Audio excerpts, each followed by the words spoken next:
स्वागत है आपका हमारे YouTube चैनल PYP और PEV में।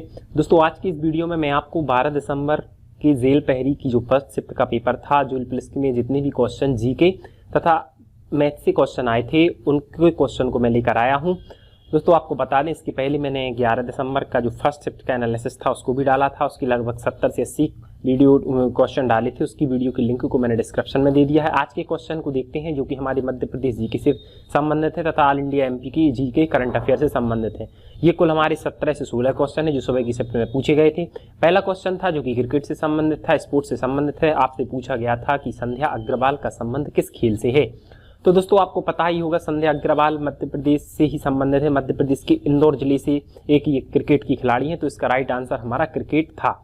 और इसके संबंधित ये हमारा क्वेश्चन एमपीपीएससी में भी पूछा जा चुका है, जो कि एमपीजीके से संबंधित है।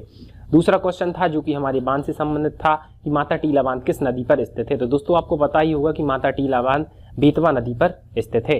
तो नदी से संबंधित एक क्वेश्चन आपके हर शिफ्ट में पूछा जा रहा है। इसके बाद तीसरा क्वेश्चन जो कि हमारे महोत्सव से संबंधित था, आपको बताना था कि बाल संगम महोत्सव 2019 कहाँ किस स्थान पर आयोजित हुआ था। तो दोस्तों ये करंट अफेयर ऑल इंडिया ऊपर के करंट अफेयर से संबंधित था। ये बाल संगम महोत्सव 2019 नई दिल्ली में आयोजित हुआ था। इसके बाद जो चौथा क्वेश्चन था वो हिस्ट्री से संबंधित था। चौथा क्वेश्चन में पूछा गया था मौर्योत्तर काल में सैनिकों को क्या कहा जाता था। तो इसका राइट आंसर आप सर्च कर लीजिएगा, मुझे इसका राइट आंसर नहीं पता है। इसके बाद पांचवा क्वेश्चन जो कि मध्य प्रदेश जीके से ही संबंधित था, उसमें पूछा गया था 1 नवंबर 2020 को मध्य प्रदेश का कौन सा स्थापना दिवस मनाया गया। तो आपको ये बताना है कि 1 नवंबर 2020 को मध्य प्रदेश का कौन सा स्थापना दिवस मनाया गया था। तो आपको पता है 1 नवंबर 1956 को मध्य प्रदेश का प्रथम स्थापना दिवस मनाया गया था। और अभी 2020 तक मतलब ओवरऑल 55 + 20 इसमें मतलब 65वां स्थापना दिवस इस बार मनाया गया था। अगर आप इसको माइनस कर देंगे आज की डेट को 1 नवंबर 1956 से, तो आप उसको देख लेंगे कि 65वां इस बार सेलिब्रेशन मध्य प्रदेश स्थापना दिवस मनाया गया था। इसके बाद 7वां क्वेश्चन पूछा गया था मेरठ आंदोलन कब हुआ। तो दोस्तों ये क्वेश्चन हिस्ट्री से ही 1857 की क्रांति से संबंधित था, जो कि मध्य प्रदेश के 1857 की क्रांति से भी आगामी एग्जाम में पूछा जा सकता है। तो आपको बताना था कि मेरठ आंदोलन कब हुआ था। तो इसकी एग्जैक्ट डेट है 10 मई 1857 को मेरठ आंदोलन स्टार्ट हुआ था। इसके बाद ये क्वेश्चन हमारे प्लेयर ऑफ द ईयर के बारे में पूछा गया था, जो कि हमारे ऑल इंडिया ओवर के करंट अफेयर से संबंधित था। दोस्तों आपको बता दें कि 8 से 10 लगभग question MP plus all India over के करंट अफेयर से आपसे पूछे जाएंगे। तो करंट अफेयर का सेक्शन आप पढ़ के जाइएगा। एशियन हॉकी फेडरेशन द्वारा प्लेयर ऑफ द ईयर किसे नामित किया गया था। दोस्तों कंफ्यूज करने के लिए उन्होंने पूछा था, ये मतलब पूछा था, और इसका राइट आंसर था हरमनप्रीत कौर, जो कि भारतीय क्रिकेट टीम की अभी वर्तमान में कप्तान है। तो इसमें पूछा यह गया था कि हॉकी जो फेडरेशन है, एशियन हॉकी फेडरेशन, ये एक संस्थान है, इसके द्वारा प्लेयर ऑफ द ईयर से किसे नवाजा गया था। तो भारतीय क्रिकेट टीम की प्लेयर अभी वर्तमान में जो कप्तान भी है T20 और ODI की, हरमनप्रीत कौर को दिया गया था। इसके बाद एक किले से संबंधित क्वेश्चन पूछा गया था, यह हमारा मध्य प्रदेश जीके से संबंधित था। इसमें पूछा गया था कि गोहद का किला कहाँ पर स्थित है। तो दोस्तों आपको पता ही है कि गोहद का किला मध्य प्रदेश के भिंड जिले में स्थित है।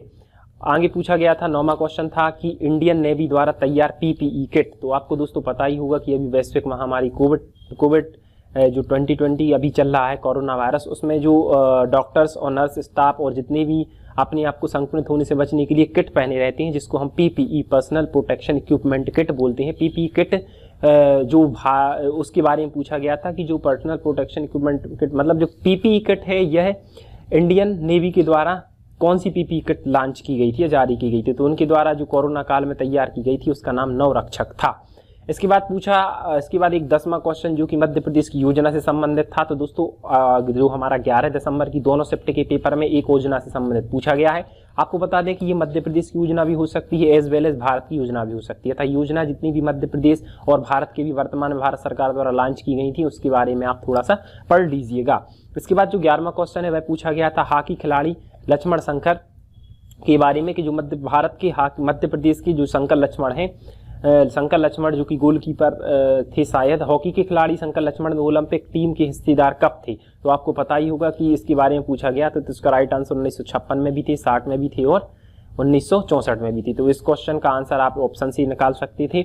इसके बाद अगला क्वेश्चन है जो पूछा गया था, उसको मैं आपको बता दे रहा हूँ। अगले क्वेश्चन में पूछा गया था किस व्यक्ति के सम्मान में केंद्र सरकार ने 100 रुपये का सिक्का जारी किया है। तो दोस्तों आपको पता ही होगा कि जो 100 रुपये का सिक्का अटल बिहारी वाजपेयी की तिथि के उपलक्ष्य में इसको जारी किया गया था। तो आपको बता दें कि पुरस्कार तथा सम्मान से हर शिफ्ट में क्वेश्चन पूछा गया है। अब वो MP का भी सम्मान पुरस्कार हो सकता है, ऑल इंडिया ओवर से सम्मान पुरस्कार से हो सकता है, तो उसको भी आप पढ़ के जाइएगा। कल के मतलब जो 11 नवंबर के पेपर में भी, 11 दिसंबर के पेपर में भी एक सम्मान से क्वेश्चन पूछा गया था।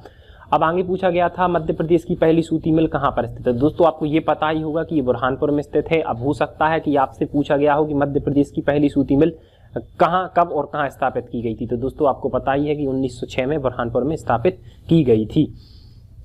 फिर जो 14वां क्वेश्चन था वह पूछा गया था राज्यों की व्यापार सुगमता सूचकांक, ईज ऑफ डूइंग बिजनेस। शायद व्यापार, हाँ ये व्यापार के राज्यों के व्यापार सुगमता सूचकांक में मध्य प्रदेश का कौन सा स्थान रहा था।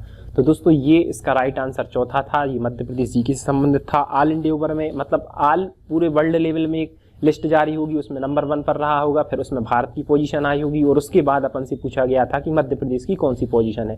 तो जो भारत में राज्यों की टॉप में आंध्र प्रदेश रहा था और भारत में राज्यों में सुगमता में मध्य प्रदेश का चौथा स्थान रहा था।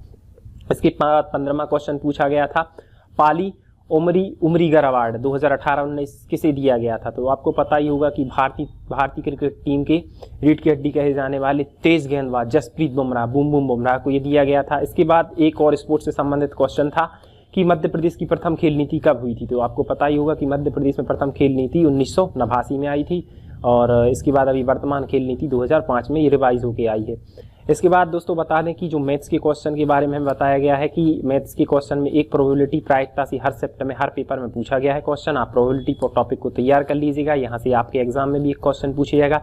इसके बाद जो एडवांस मैथ्स है यहाँ से आपके 6 से 7 क्वेश्चन पूछे जा रहे हैं। अब ये सेक्शन कहाँ से पूछे जा रहे हैं, तो ये क्वेश्चन आपसे घन से पूछ सकते हैं, घनाभ अर्थात क्यूब, क्यूबॉइड, आयत से पूछ सकते हैं, स्क्वायर से पूछ सकते हैं, रेक्टेंगल, स्क्वायर से पूछ जा रहे हैं, कौन, बेलन से पूछे जा रहे हैं, कौन से और गोला से। मतलब ये जो हमारे एडवांस के सेक्शन है इनको आप प्रिपेयर कर लीजिएगा। इनसे हमारे फॉर्मूला बेसिस तथा ट्रिकली क्वेश्चन पूछे जा रहे हैं, कुछ रेशियो से संबंधित पूछे जा रहे हैं इसी में।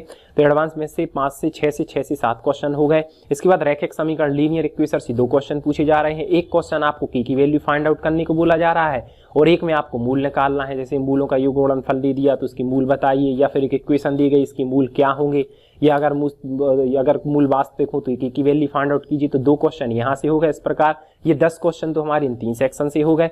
एक क्वेश्चन आपका ट्रेन से पूछा जा रहा है, 11 हो गया। 1 या 2 क्वेश्चन आपके ये एज से पूछे जा रहे हैं, 2-3 क्वेश्चन आपके रेशियो से, 1 क्वेश्चन परसेंटेज से और 2 से 3 क्वेश्चन नंबर सिस्टम से। लगभग 15, 16, 17 क्वेश्चन आपके यहीं से अप्रोक्सीमेट पूछे जा रहे हैं। इस प्रकार मैथ को भी आप इन टॉपिकों को थोड़ा देख लीजिएगा, आप इन सेक्शनों को जल्दी और बहुत अच्छे से रिवीजन कर लीजिएगा।